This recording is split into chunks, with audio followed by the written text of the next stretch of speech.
Tuesday's Old School Wisdom Day.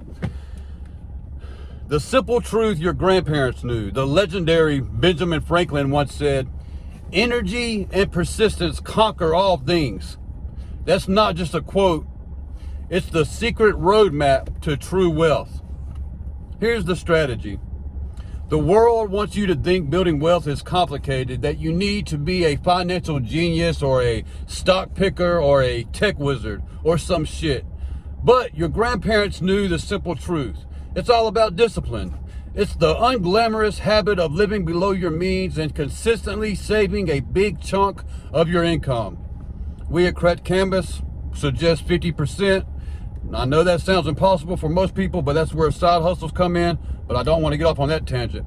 That's the real power. The person who can save $1 is more powerful than the one who earns $2 but spends it all. Hey, what's the best money advice you ever got from a grandparent, a parent, a mentor, a role model? Please share it in the comments below.